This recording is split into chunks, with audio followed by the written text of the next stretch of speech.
Again. Minor technical glitches on this end. I think you know that we're not in our normal office space um, because there's been construction in our building for about the last 3 months. Major repair work, coincidentally, on the elevator, on the electrical grid, on the water system, and the fire system all share a wall with our normal suite. We've been in that suite for 5 years. So management had to do about $250,000 worth of reconstruction on our space, the stuff beside our space. So we got moved into a co-working space on the third floor. We're normally on the fifth floor. And as grateful as I am to the co-working space for kind of working with us, it is not ideal. And sometimes this is now the second time in the last 3 months that internet has just stopped. And since we record this after hours, the staff of the co-working space have gone home. So I have to wait for kind of an automatic reset. So sorry about the delay there. We're going to get right back into it. Bringing our guest back right now. Matt, before we got interrupted, you were talking a little bit about some of the themes of your work at Universe Today, kind of all over the board, nothing particular, but have a real interest in big ideas, whether that's terraforming, going to another star, massive infrastructure like space elevators. And you had just said that you recently got to know Pete Swan and Adrian Nixon over at International Space Elevator Consortium. I'm going to post a link to that. That's isec.org. I'll let people in on a little secret. I'm the one who created isec.org, their original website. ISEC has been around for a long time, maybe 15 years or so.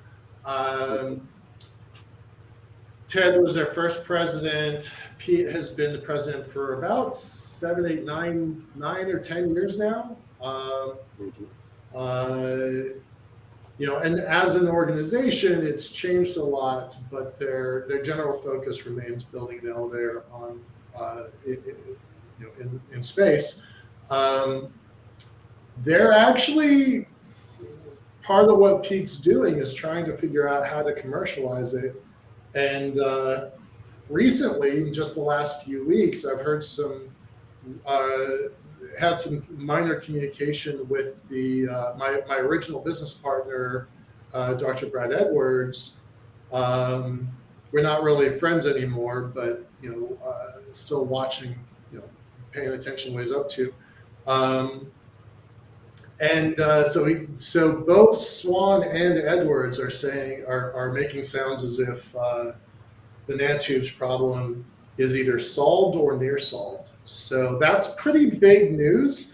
I remain in the position that I don't think the elevator can be built anymore. So I'm not trying to throw them under a bus. I've just moved away from that project. I focus, our team, Lifport, focuses exclusively on the lunar elevator because the lunar elevator can be built now with current technologies. So we don't have to wait for the materials, the robotics, the rocketry, the communications, all of that stuff. So hats off to Swan and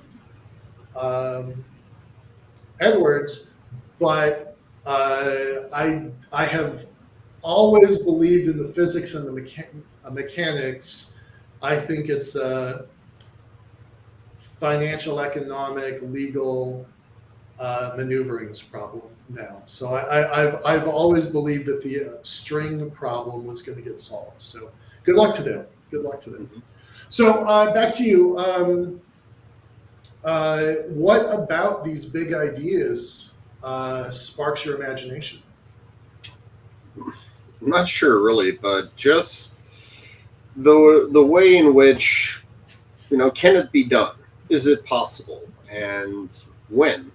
And also the kind of things that it'll allow for, because it's really exciting to think, yes, that there could conceivably be elevators to space, and if we can build one here on Earth, the potential, right, the ability to lift so much in the way of cargo payloads, people into space, everything we could build up there. And yeah, we would still rely on rocket launches for quite a few things, but yeah, we wouldn't need to launch all our payloads anymore, and that's good, because the rocket equation can be a real pain. It sure, yeah. And Earth gravity is kind of restrictive when all is said and done. But, I'm thankful we got it. It's better than the alternative, but yeah. Then, of course, yeah, the idea of interstellar travel, what we are likely or what we could find out there. And yeah, in fact, I neglected to mention, too, just a lot of upcoming missions. I love to follow those and see how they're doing. James Webb is a big one. And in the coming years, there's going to be Dragonfly. There's going to be proposed, but not yet on the books there, an Enceladus orbiter.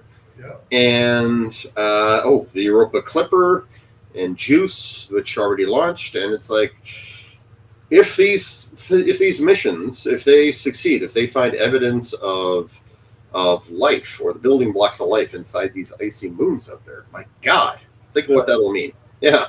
I think that's a game changer. I've been betting on Enceladus for a couple of years now, so that's where I'm putting my money. Yep.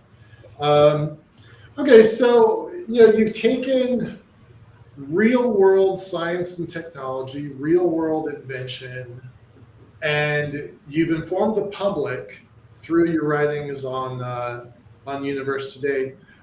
You've been at this for what, 8 years?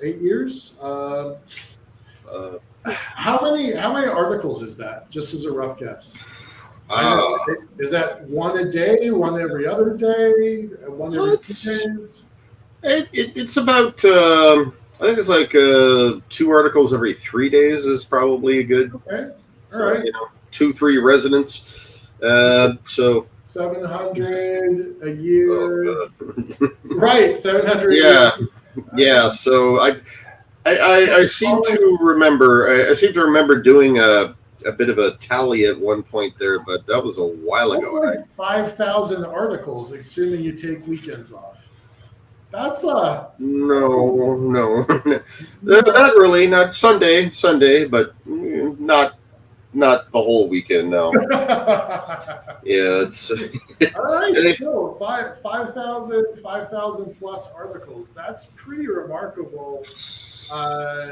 If that was the only thing you were doing, 5,000 articles over 8 years. That's pretty impressive. I've known Alan Boyle and Leonard David for most of my space career, the last 20 years, and they've done some amazing reporting over the years, and it's great to see other people stepping in as those two softly retire. So you started the year after. No, let's see. The first version of Liftport ended in 2007. So we have not ever been very active, at least not very public. We're pretty active, but we're not very public during those days. But we used to get a lot of articles written about us during those early days. Mm-hmm. So within the context of 5,000 articles and kind of showcasing advanced science, it's really like what I'm getting from you when we're talking is the wonder of it, the awe of it, the inspiration of it. What drives you? Well, OCD. Good. That's a big part of it. Yeah. And, people have sometimes asked me, you're generating all this. What's the secret there? I was like, well, it helps if you are obsessive compulsive, because then you just and also if you love what you're doing, that really does it there.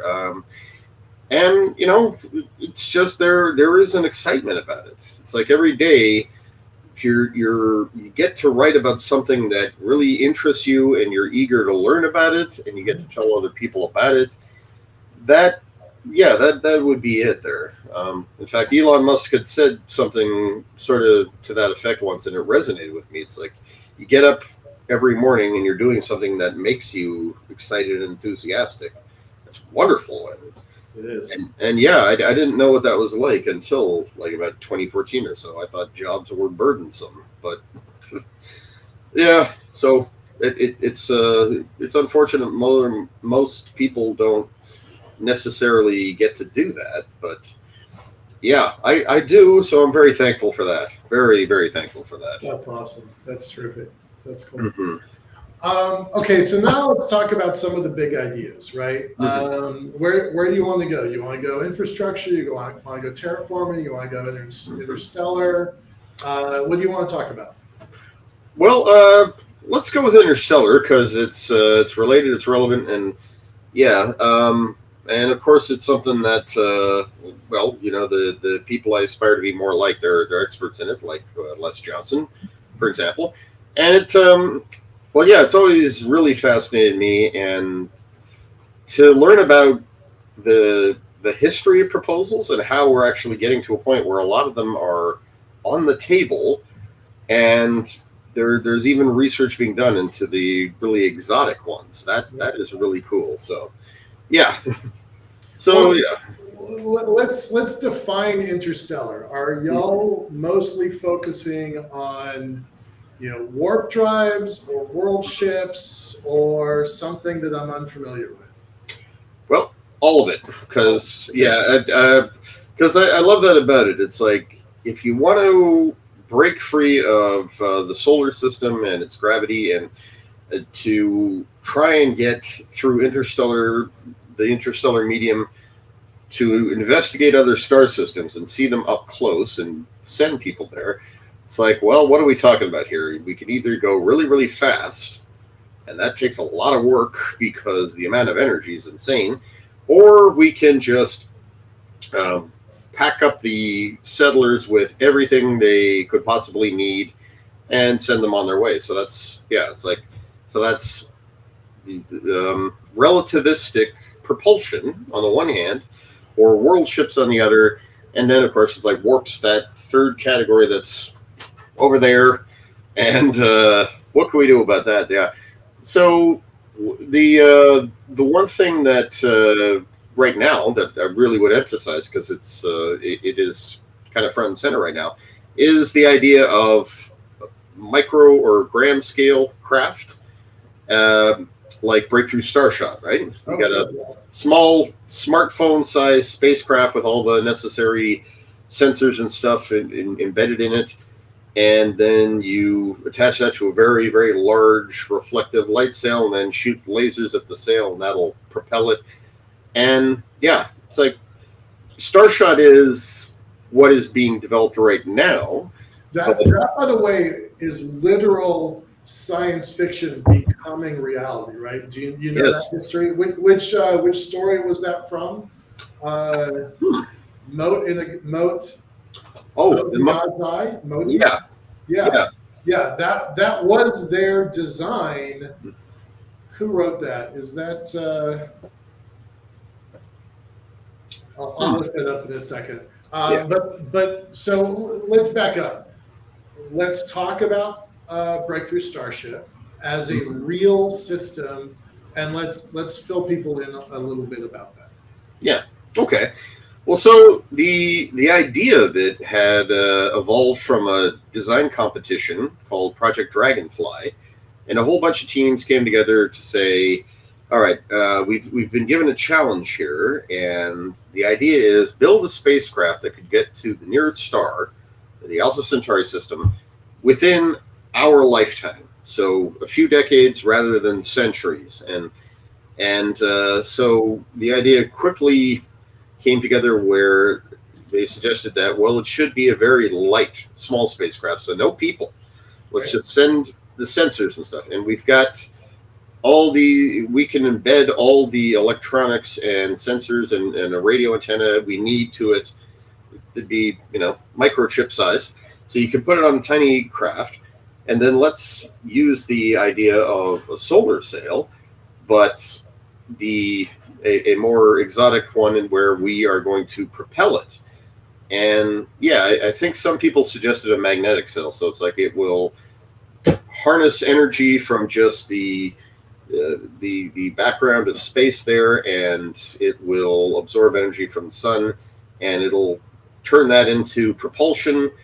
And the other idea was aim a laser array at it and focus your beams, and that will accelerate it. And so two concepts went out. One of them was I believe it was actually the second place prize. They became the idea that was selected by Yuri Milner and Breakthrough Initiatives, and they said, let's go with this idea here, because that idea was optimized for speed. There was another one that had a slightly bigger craft, and it's like it'll take longer to get there, but still reasonable, like 40 years.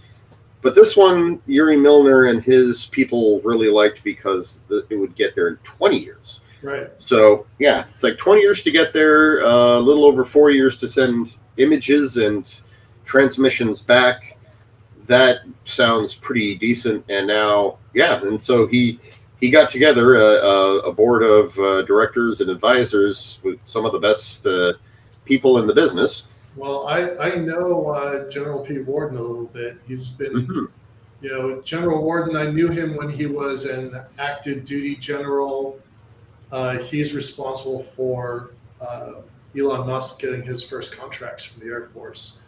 Fast forward, he goes to University of Arizona. Fast forward, he winds up being the administrator of NASA Ames Research Center. He was at NASA. He was the director of NASA Ames for about 12 years, 10 years, something like that.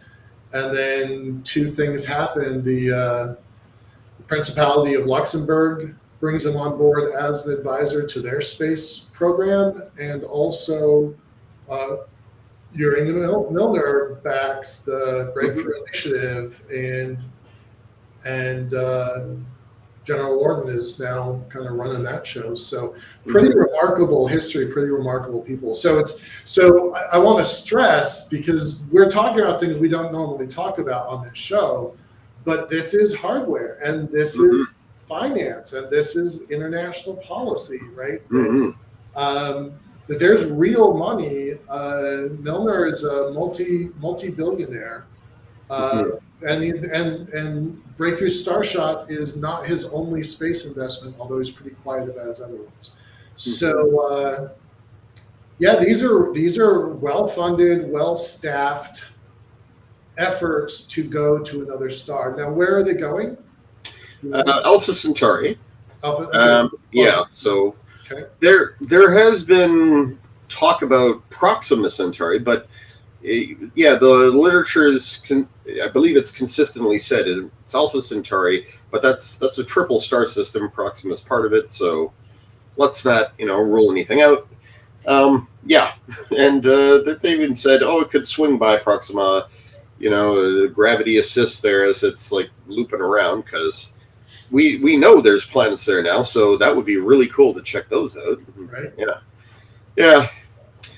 And the other concepts nobody has really been talking about. You have Icarus Interstellar. They want to do a fusion pulse propulsion there for a ship called Icarus, and they're picking up the Daedalus project, which was back in the 70s.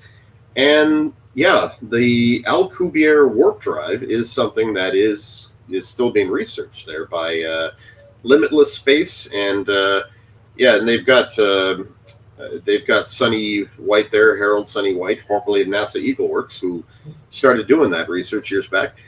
So they're looking into that too, and it's like, yeah, talking to them is really fun because it kind of makes you believe. Yeah. It's like, you're investigating. It looks like this could work on paper someday, and you're investigating it to see just how sound the theory is, and it's there's progress being made here. Oh my god, yeah. And I went to their interstellar workshop. Not the interstellar workshop, the Icarus Interstellar Workshop in San Diego in 2019, and I was a keynote speaker. I was the only person who was like, I think I had like 4 presentations, maybe 5, and it was how to use our experience working on the space elevator, Earth and lunar, to inform them how best to work on their project, right? You know, the finance, the business, the operations, the logistics, also the technology, the hardware, the science, also the framework, the law, the policy, um, and the outreach. How do they tell their story? So that was pretty fun, and it's also pretty cool because I was not usually the space elevator is considered the craziest idea in the room, and here working on the lunar elevator is like, no, that tech is available now. We can start building it. I'm not the craziest person in the room. All of these folks working on interstellar travel, that's a whole nother level. So what's it like being in that environment for you and then reporting on it? it's really, really quite amazing. There's of course, and I've heard this from people way more accomplished than myself, which is really encouraging. But you do often, you feel like you're the stupidest person in the room or the one who's least qualified to talk about this. But talking to the experts, I found that for the most part, they're very approachable. They love to talk about their work. And, if you've got, after a while, when you sort of accumulate knowledge about these things, it's like you're actually in a position to ask informed questions. Yeah. And after a while, I noticed some people would talk to me and they were like, oh, you know about that. And it's like, well, yeah, you told me, Right. 5,000 articles later, it's like, a lot of knowledge. Yeah, and in fact, that has happened. It's like you told me the last time we talked in an interview there. So yeah, I remember. I don't know how that works exactly, but I understand what that is. And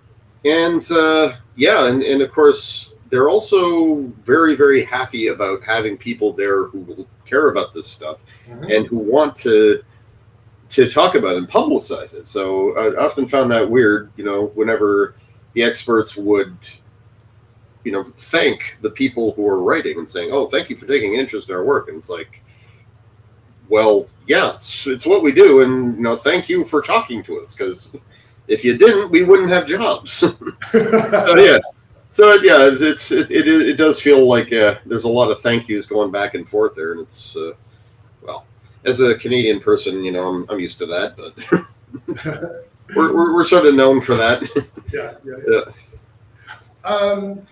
So let's kind of move a little bit away from the interstellar idea, but then let's focus on your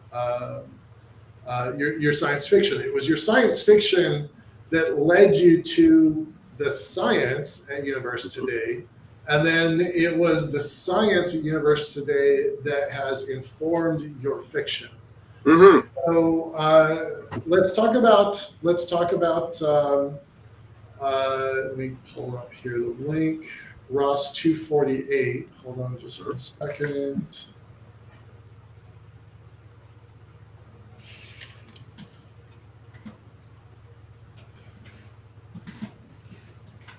Available on Amazon, because everything is. So I've known Wes Johnson for in the neighborhood of 15 years. Not drinking buddies, because we're never in the same room at the same time. Only I think once or twice have we ever been in the same room at the same time. But terrific guy. I know him through the Advanced Concepts office over at Marshall. How did you connect in with Wes? Uh, like a lot of things, it was through Fraser. He and also Nancy Atkinson. She's a long time, University Today contributor. She is also, it's got a very illustrious career as a science communicator and writing books about NASA and going backstage. So initially, I remember years back, she mentioned him to me and said you could consult with him if you got questions about interstellar concepts. But it was around the time when he was putting together. This was about a year and a half ago at this point, I think.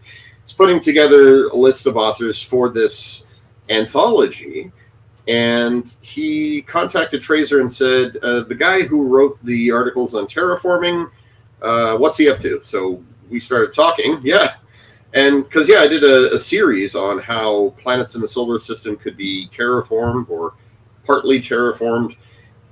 And he thought, we need somebody to cover that kind of stuff. Can you write a non-fiction piece for this book that discusses that very thing? And of course, I said, absolutely. Sure, yeah. And that became my chance there to take another bit of what was professional writing and turn it into something that was not fiction, but for the sake of it, because most of the book is science fiction stories set in a common universe. But the focus of my part was, let's take all these rocky planets around red dwarf suns. Are they habitable?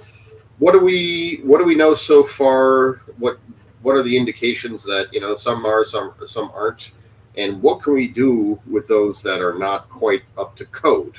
How do we terraform those planets?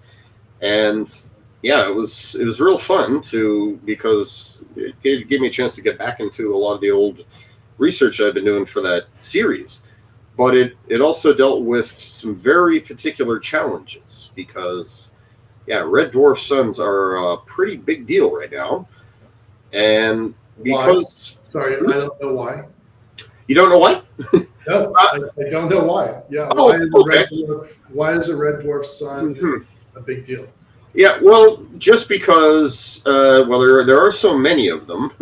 They make up about 75 to 80% of stars in any given galaxy. But the main reason is because lately, many of the planets that we have detected in exoplanet hunting, they've turned up around red dwarf suns, particularly smaller rocky planets that are that are comparable in size to Earth, some larger, some smaller, and they orbit. They seem to have a very easy time finding their way into the habitable zone. Right. And it's like, but so of course, naturally, and the first planet that we found in Proxima Centauri, Proxima b, was a rocky planet in the habitable zone. And that, I think, really brought it home, knowing that there's an Earth-like planet right next door.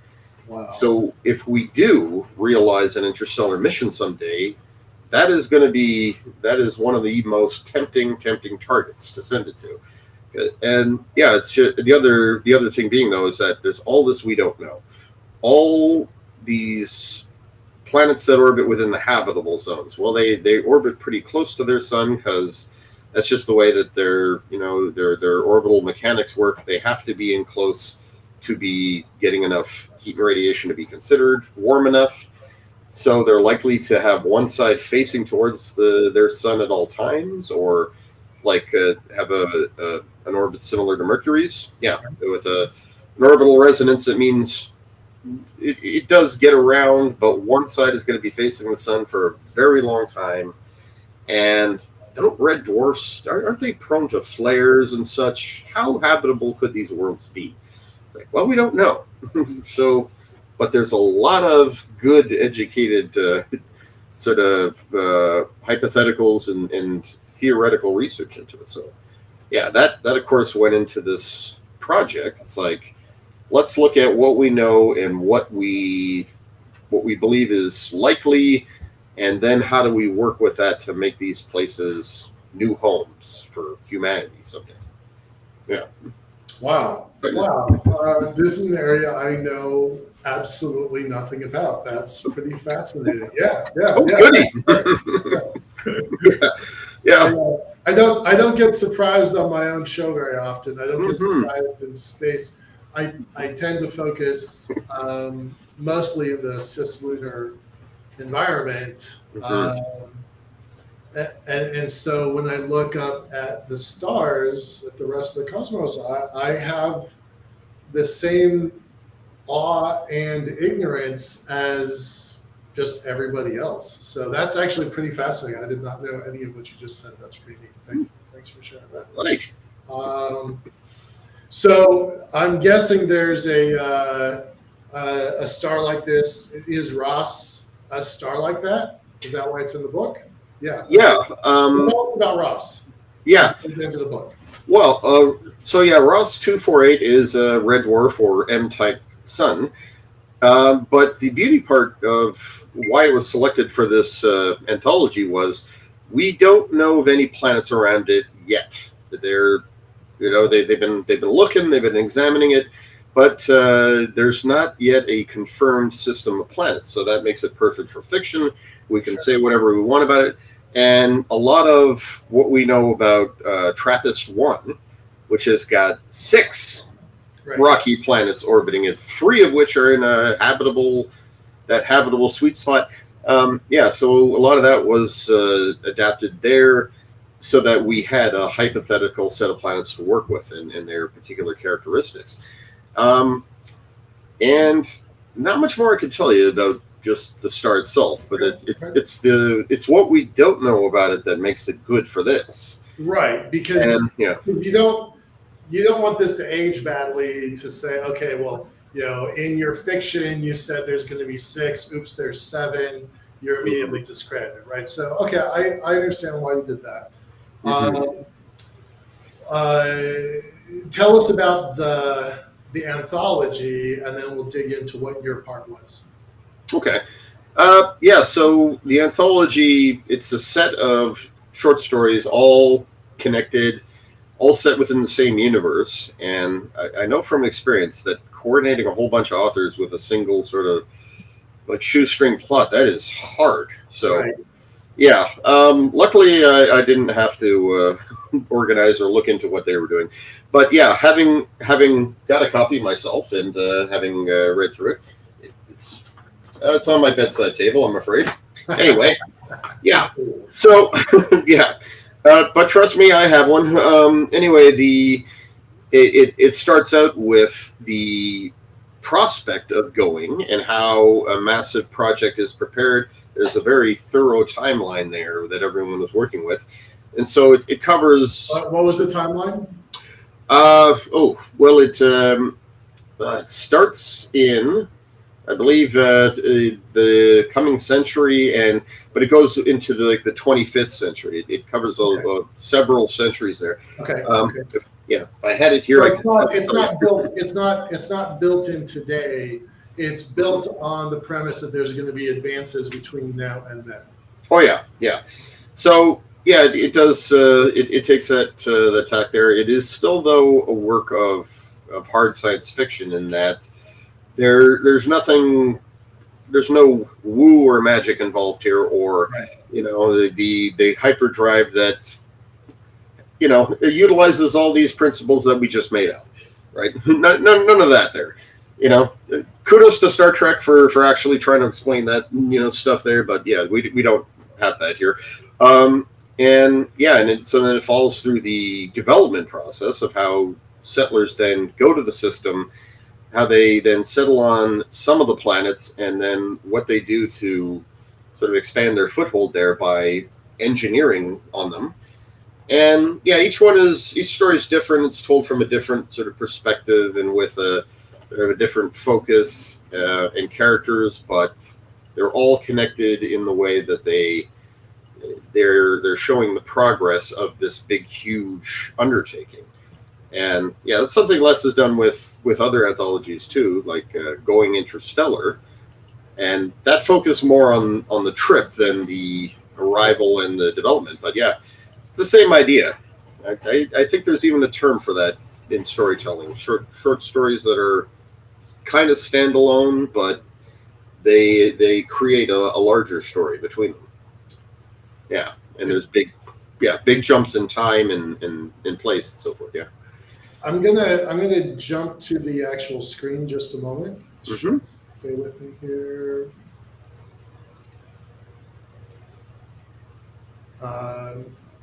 So here's the cover. I'm going to point out a few things.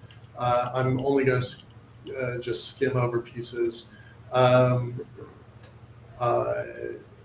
Johnson has been writing for at least the last 7 or 8 years that I can think of. So you mentioned Going Interstellar. I know that one. I think that one's on my shelf. A couple that he wrote on his own. I'm a big fan of Ben Bova, and I'm really glad to see that he wrote with that. Ben Bova, I got him to sign one of my books called Mercury, where there's a space elevator guy in it who let's just say he's a bad guy. We'll leave it at that, and no spoilers. But I will say that he signed my book saying, quote, I was not the character I was not the person he based his character off of. Which is pretty funny because when I read that, I'm like, Ben Bova was in my audience one day because he's got word for word quotes of me. Yeah, so that was pretty funny. Bain has been great to the space industry. I've talked to Bain about some stuff. Tony has been great to the space industry. She's the one who runs Bain. Yeah, missed something here. I was going to try. Oh, yeah, here we go. So the table of contents, Steve Quast is actually going to be our guest on this show in about a week and a half, I think. I might have the date wrong, but General Quast is a 3-star general. I credit him and a few other people as being instrumental to the creation of Space Force. So that was pretty awesome. We're gonna try and get Les Johnson on our show as well. Brent Zarniak has been on our show. Maybe that was a year and a half ago under a different program called Conversations for the Future. And then this is yours, Terraforming Planets Under a Red Sun, Matthew Williams. And I think that's all I'm going to show about this because, oh no, there's one other thing. So our brand, so there's Liftport is the parent company, and then our media arm is called Better Futures. And here's General Quast saying Better Futures in the Stars, Better Future in the Stars, and oh yes, hope for a better future in the stars. So I really like Quast. He's a pretty remarkable guy. And so that's just the opener. I'm going to not give away any of the stories. And I'm going to come back to this stuff. Oh, I'm told by Leah that it is Monday the 19th. So next week we have General Quast on our show. So that's going to be cool. Okay. Let's kind of start to wrap this up a little bit.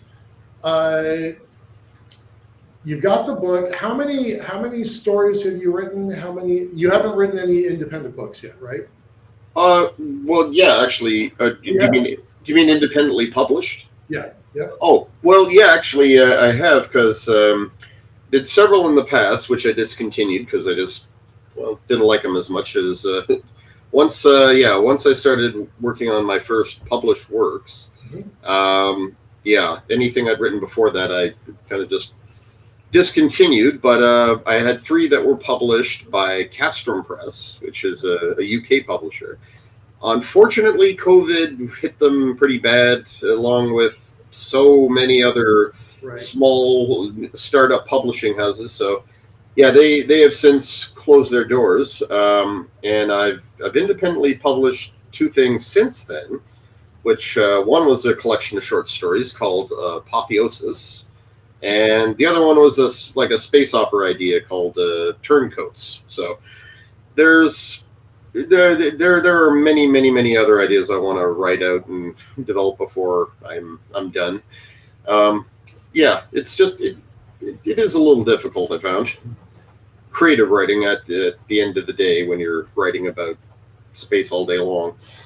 But yeah, suffice it to say, just all my ideas come from something real. So, and yeah, if we had more time, I could actually tell you the exact moment where the idea for my first published book actually came to me. But the short version is, it was after writing an article about Mercury and its unusual characteristics, and I thought Arthur C. Clarke had included a group of people known as Hermians in one of his books there, and I always thought that was so cool. I thought the name was so cool, and then yeah, while doing articles on the planets, it's like, no, every one of the planets has a neat adjective for stuff coming from there.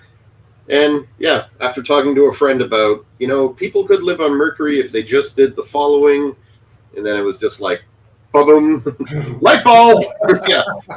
yeah. But that actually is pretty close to the full length version there. So that's a pretty good story. I like that. And I found your Amazon profile on. So definitely take a look at those. We've been talking internally. Many of our guests have books. Many of them. I would say 2/3, definitely a half, more than half. And we're really considering building out a book club. Just, doing a show like this with somebody like you that is just really focused on that. And then just program out for a year, 48 books. Well, it probably wouldn't be full 48, but, once a week, something like that, something in the fiction side, something in the nonfiction side, a policy element. And because we spend a lot of time talking about U.S. Space Force and other national space forces, there would probably be a military reading list as well. So we haven't committed to doing it yet, but we're definitely interested. So if that comes up, if that really happens, we'll be chatting some more. Right? Great. I love talking books. Yeah. Cool. All right. We're going to go ahead and close it off because this plus the other gets us pretty close to our hour. Appreciate you coming on board. I learned a lot from this. That's really terrific. And we'd love to have you back, especially if we dig into this book club section. Absolutely, yeah. We can talk more about space elevators and lunar elevators as well. Yeah. In fact, I realized as we're talking about red dwarf planets and so forth, exoplanets has become a major focus of mine too. So yeah, I mean, I neglected to include that. Well, I would say that's kind of a core element for you. It ties all the other parts together, right? Yes. And it's the reason to go interstellar. It's not about the tech and the spacecraft. It's about the destination. Right? Yes. And they're kind of a big deal right now, exoplanets. We only found well over 5,000 of them. Do you have any thoughts about various flavors of nuclear propulsion within the solar system? Oh yeah. Let's talk about that for a few minutes longer. I mean, I do need to kind of wrap this up, but I'd love to hear your thoughts on our solar system.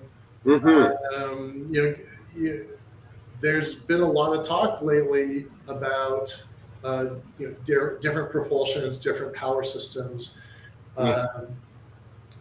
Beyond the cislunar environment. So what are you thinking about that?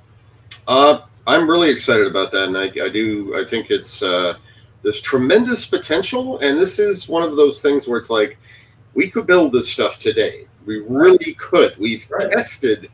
Yeah, and it was, I think, 2015, I think, or 16 that I got to dig into nuclear propulsion for the first time, and I was really fascinated by it. And it's come up since, and I just actually wrote an article for Interesting Engineering about the future of propulsion, and that was another opportunity to get into nuclear systems. And so the basic breakdown of what we're looking at right now is like there's nuclear thermal and nuclear electric, or the combination thereof. And it's like nuclear thermal, you have a nuclear reactor, which NASA has built and tested these, by the way, back in the 70s, and so did the Russians.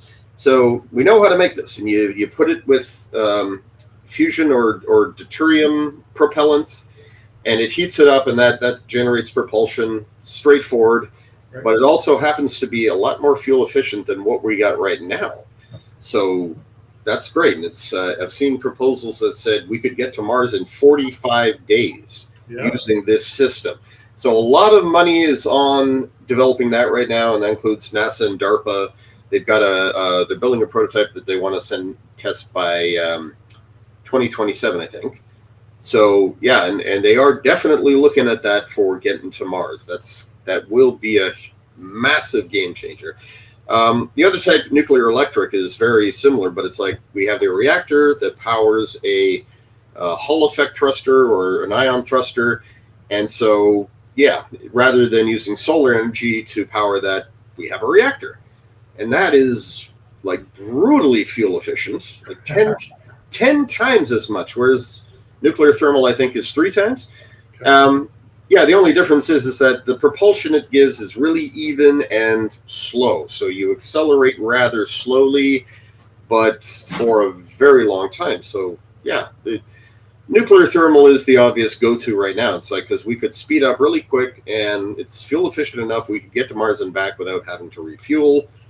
Or at the very least, we could get there and we could just get some water ice and make some hydrogen fuel. Come back home.